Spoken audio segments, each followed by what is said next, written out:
బాగుంది మహాలక్ష్మి గారు, బాగుంది. మొన్న రోడ్డు మీద పరిచయం అయ్యి ఈరోజు ఏదో చెప్తే మీ కోడలు మమ్మల్ని నిందిస్తుంది. కనీసం ఆ చెప్పుడు మాటలు చెప్పిన అమ్మాయిని సాక్షిగా కూడా రప్పించలేకపోతుంది.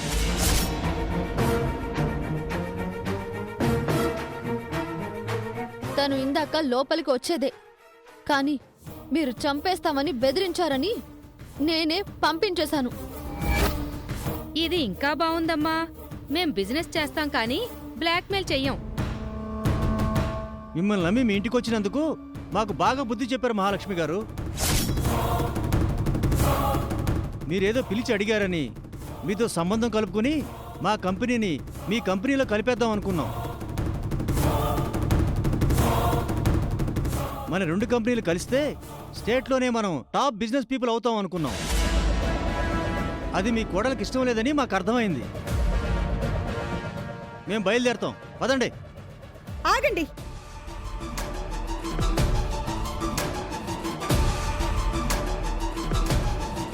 ఈ పెళ్లి జరుగుతుంది, ఎంగేజ్మెంట్ చేసుకుందాం.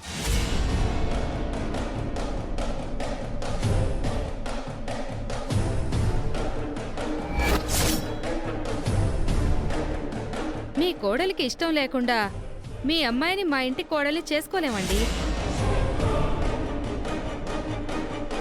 తన ఇష్టంతో పని లేదండి. మేం మాటిచ్చాం, ఈ పెళ్లి చేస్తాం.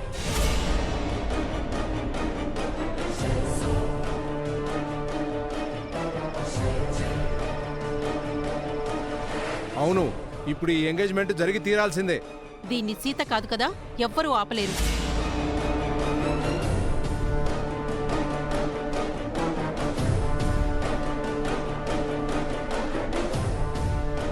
తాంబూలాలు మార్చుకుందాం. తొందరపడకండి. సీత చెప్పిన విషయం గురించి ఎంక్వైరీ చేసిన తర్వాత ఈ నిశ్చితార్థం పెట్టుకుందాం.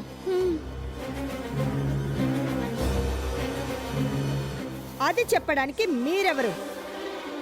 ప్రీతి నా కూతురు. సీత కూడా మీ కోడలే కదా, తను చెప్పింది పట్టించుకోరా?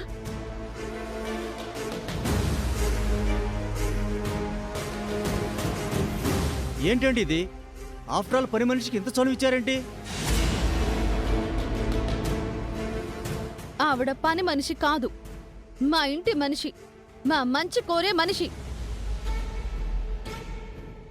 అయితే నువ్వు మీ టీచర్ నోరు మూసుకొని ఉండండి. మంచిగా చెప్తుంటే మీకు అర్థం కావట్లేదు అత్తయ్య? నా నోటితో చెప్తుంటే సీత వినడం లేదు.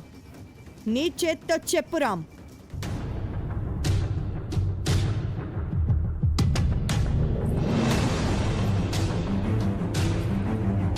పిన్నికెదురు చెప్పకు సీత.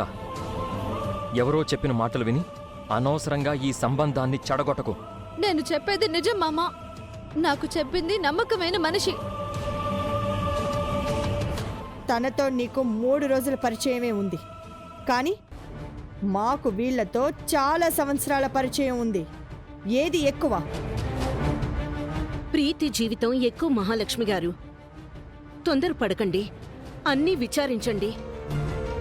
వాట్ ఈస్ దిస్ జనా? సీతే అనుకుంటే తన టీచర్ కూడా సతాయిస్తోందేంటి? ప్లీజ్ విద్యాదేవి గారు, మీరిందులో ఇన్వాల్వ్ అవ్వకండి. ఇది మీ అమ్మాయి జీవితం అండి. అందుకే మాకు వదిలేయండి, ఇంకేమీ మాట్లాడకండి. నువ్వైనా చెప్పు మామ. ప్రీతికి సంబంధం వద్దు మామ, నా మాట నమ్ము. ఇప్పుడు నువ్వే మా పిన్ని మాట విను సీత. మా పిన్ని మాకెప్పుడు మంచే చేసింది, ఇప్పుడు కూడా మంచే చేస్తుంది.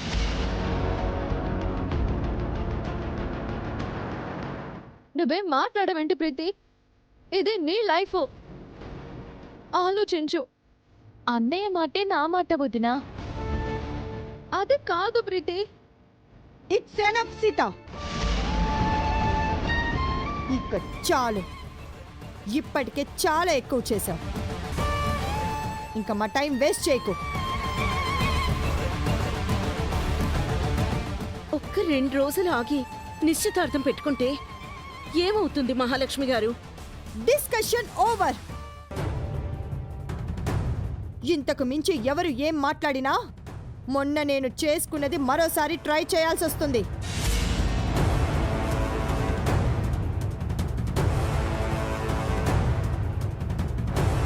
పంతులు గారు, తాంబూలాలు మార్చుకోవచ్చా? ముహూర్తం ఇంకా ఉందమ్మా, మార్చుకోండి. స్టార్ట్ చేద్దామా జన?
పెళ్లి చూపుల రోజే నిశ్చితార్థం జరిపించారు. అలాగే పెళ్లి కూడా త్వరగా జరిపించిన మహాలక్ష్మి గారు. అవునండి, లేదంటే గిట్టని వాళ్ళు ఈ పెళ్లి చెడగొట్టేస్తారు. అందుకు అవకాశమే లేదు. పంతులు గారు, దగ్గరలో మంచి ముహూర్తం చూడండి.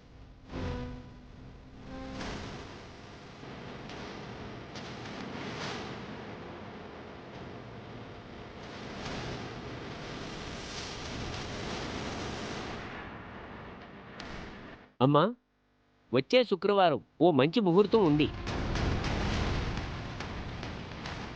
అబ్బాయి అమ్మాయి పేరు బలాలకు అది దివ్యమైన ముహూర్తం.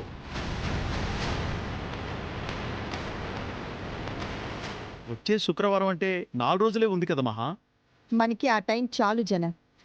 ఆ ముహూర్తమే ఫిక్స్ చేద్దాం. ఏమంటారు మోహన్ గారు? మీ మాటకి తిరుగులేదంటారు మహాలక్ష్మి గారు. రాకేష్, ప్రీతికి ఎంగేజ్మెంట్ గిఫ్ట్గా తెచ్చిన ఆ 4 కోట్ల డైమండ్ నెక్లెస్ ఇవ్వు. 4 కోట్ల నెక్లెసా? చాలా కాస్ట్లీ గిఫ్ట్.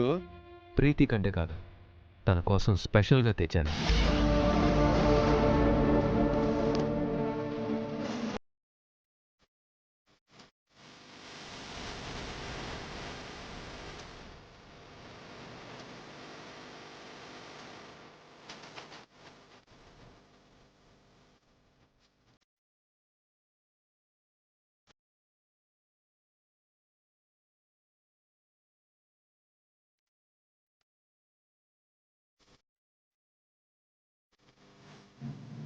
చాలా బాగుంది కదా జన? అవును, ప్రీతికి బాగా సెట్ అయింది.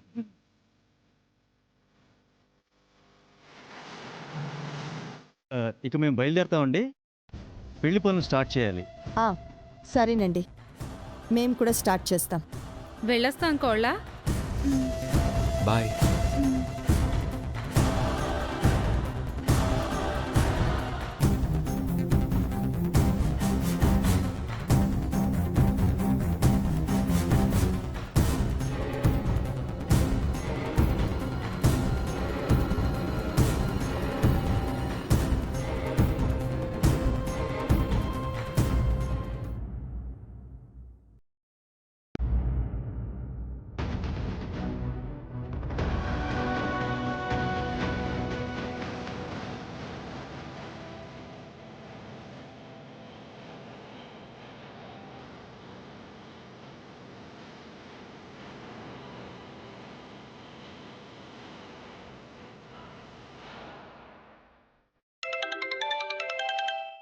ఏమండి సీత ఫోన్ చేస్తోంది.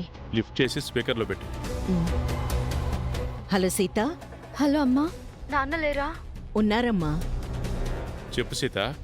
ఒక సమస్య వచ్చింది నాన్న. సీత ఏమైంది? మళ్ళీ మీ అత్తగారు ఏమైనా అందా? సమస్య నాకు కాదమ్మా, ప్రీతికి. ప్రీతి ఎక్స్ లవర్ మళ్ళీ ఇబ్బంది పెడుతున్నాడా?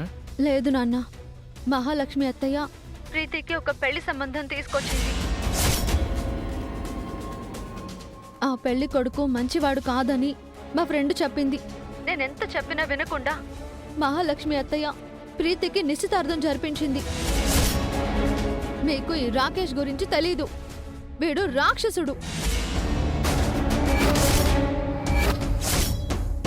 ఎంతో మంది అమ్మాయిల జీవితాలని నాశనం చేసిన మోసగాడు.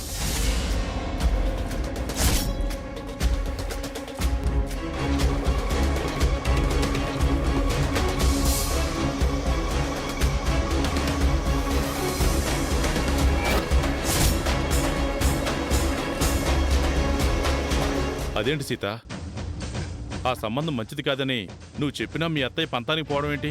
అదే అర్థం కావట్లేదు నాన్న. నా మాట వినకుండా తన మాటే నెగ్గాలని అత్తయ్య పట్టుదలగా ఈ నిశ్చితార్థం జరిపించింది. రేవతి పెళ్లి విషయంలో నువ్వు కలగజేసుకున్నావన్న కోపంతో ఆవిడిలా ప్రవర్తిస్తోందేమో. రేవతి పిన్ని జీవితం బాగుండాలనే కదమ్మా నేను పిన్ని ప్రేమించిన వాడితో పెళ్లి జరిపించాను. కానీ ఈ పెళ్లి జరిగితే ప్రీతి జీవితం నాశనం అవుతుంది. మరి మీ టీచర్ ఏమనలేదా సీత? పాపం టీచర్ గారు కూడా ఈ సంబంధం ఆపడానికి ప్రయత్నించారమ్మా. కానీ మహాలక్ష్మి అత్తయ్య ఎవరి మాట వినలేదు. పెళ్లికి ఇంకా 2-3 రోజులే టైం ఉంది. ఇంత హడావుడిగా పెళ్ళండి సీత, ఇదేమన్నా బొమ్మల పెళ్ళి అనుకుంటుందా? మా అత్తయ్య అలాగే చేస్తుంది నాన్న. మీరొక పని చేయండి. పెళ్లి కొడుకు పేరు రాకేష్. వాడికి లేని అలవాట్లు లేవు అని చాలాసార్లు జైలుకి వెళ్ళి వచ్చాడని మా ఫ్రెండ్ లక్ష్మి చెప్పింది. మీరు వాడి గురించి కాస్త ఎంక్వైరీ చేయండి. అలాగే సీత, ఈరోజు ఎంక్వైరీ చేస్తాను. నీ ఫ్రెండ్ లక్ష్మి చెప్పింది నిజమే అయితే ఈ పెళ్లి ఆపేద్దాం సీత. థ్యాంక్స్ నాన్న. వాడు చెడ్డవాడైతే ఈ పెళ్లి జరగకూడదు. మనం ఆపాలి. ఉంటాను నాన్న. బాయ్ అమ్మా.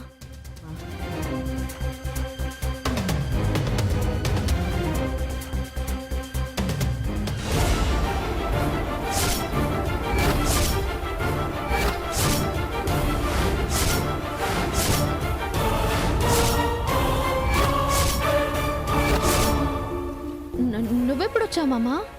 ఏం చేస్తున్నావు సీత నువ్వు? ప్రీతి పెళ్లి గురించి మా అమ్మ నాన్నలతో చెప్పాను. నేనంతా విన్నాను.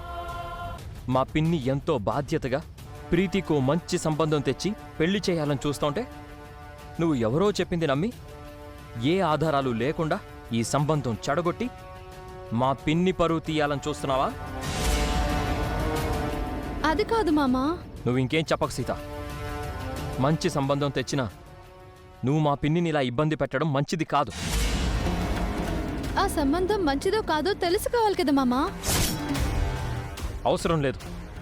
మా పిన్ని చెప్పిందంటే అది మంచి సంబంధమే. అలా గుడ్డిగా నమ్మకూడదు మామా. చిన్నప్పటినుంచి మమ్మల్ని పెంచి పెద్ద చేసిన మా పిన్నిని నమ్మకూడదు. 2 రోజుల క్రితం పరిచయమైన మీ ఫ్రెండ్ని నమ్మమంటావా? అలా కాదు మామా. చూడు సీత, నీకు మా పిన్నికి ఎన్ని గొడవలైనా ఉండొచ్చు, కానీ ఫ్యామిలీగా మనమందరం ఒకటిగా ఉండాలి.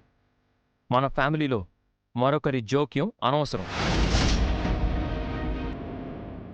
ఈ సంబంధం విషయంలో నా సపోర్టు మా పిన్నికే ఉంటుంది.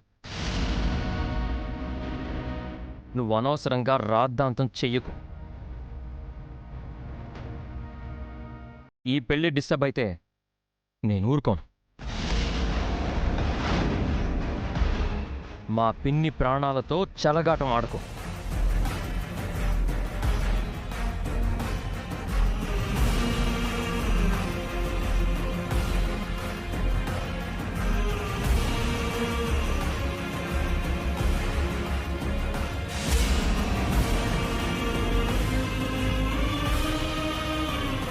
రామ్ సపోర్ట్ నాకు ఉన్నంత కాలం ఈ సీత ఏమి చేయలేదు.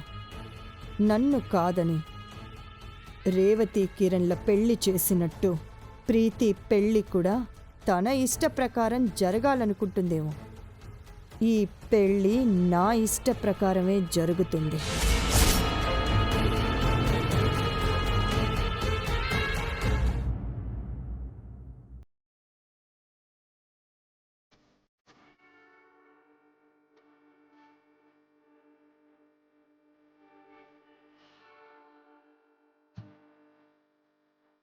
ఏమండి, కాఫీ.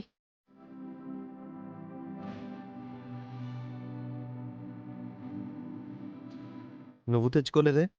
నేను తర్వాత తాగుతాను. No no no, not like that. ఇద్దరం కలిసే తాగాలి.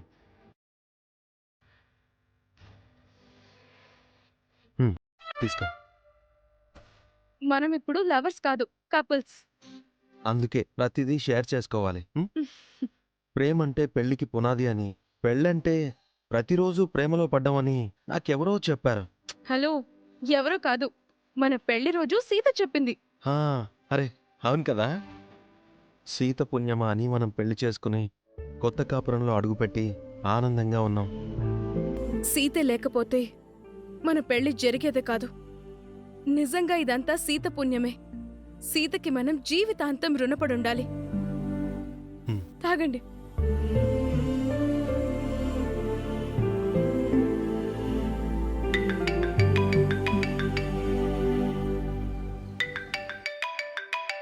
మేనేజర్ ఫోన్ చేస్తున్నాడేంటి? హలో, సుబ్బారావు గారు చెప్పండి. ఒక బ్యాడ్ న్యూస్ సార్. మన కంపెనీకి రావాల్సిన కోట్ల రూపాయల టెండరు మహాలక్ష్మి గారి కంపెనీకి వెళ్ళిపోయింది.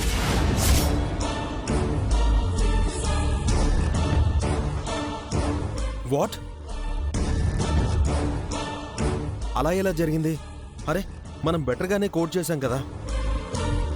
మహాలక్ష్మి గారు తనకున్న పలుకుబడినంత ఉపయోగించి టెండర్ లాగేసుకున్నారు సార్.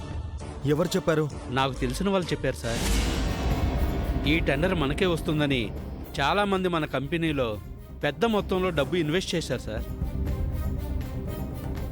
ఇప్పుడు అసలు విషయం తెలిస్తే అందరూ డబ్బులు రిటర్న్ చేయమంటారు సార్. మనకి చాలా లాస్ వస్తుంది సార్. ఏం చేయాలో అర్థం అవ్వట్లేదు సార్. నేను చూసుకుంటా. మ్యాటర్ లీక్ అవ్వకుండా మీరు చూసుకోండి. Okay sir. ఏమైందండి? మీ మహాలక్ష్మి వదిన మన మీద కక్ష స్టార్ట్ చేసింది. మనకి రావాల్సిన టెండర్ తను బలవంతంగా తీసుకుందంట. ఆ టెండర్ మిస్ అయితే మనం చాలా లాస్ అవుతాం. వదినని కాదని మనం పెళ్లి చేసుకున్నందుకు వదిన పగ తీర్చుకుంటుందా? సారీ అండి. ఇదెంత దూరం వెళ్తుందో, వదిన ముందు ముందు ఇంకెన్ని చేస్తుందో. కంగారు పడకు, ఆవిడ తీరే అంతా. తను అనుకున్నది జరగకపోతే ఎంతకైనా తగ్గిస్తుంది. అది తెలిసిన విషయమే కదా. ఇప్పుడేం చేద్దామండి? వదిన పగ పాము పగ కంటే ప్రమాదం. ఇప్పుడెలా?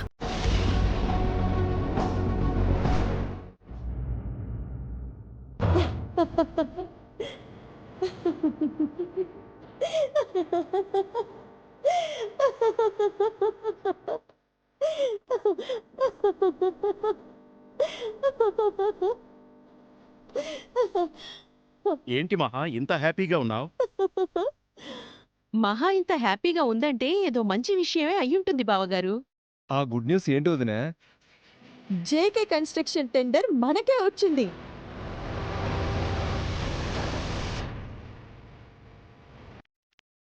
అదా కిరణ్ గాడికి వెళ్ళింది కదా. వాడు మంచి కోట్ చేశాడని విన్నాను. వాడు కోట్ చేశాడు, కానీ ఓటు మనకే పడింది. అదెలా వదినా? వాణ్ణి కాదని మనకెలా ఇచ్చారు?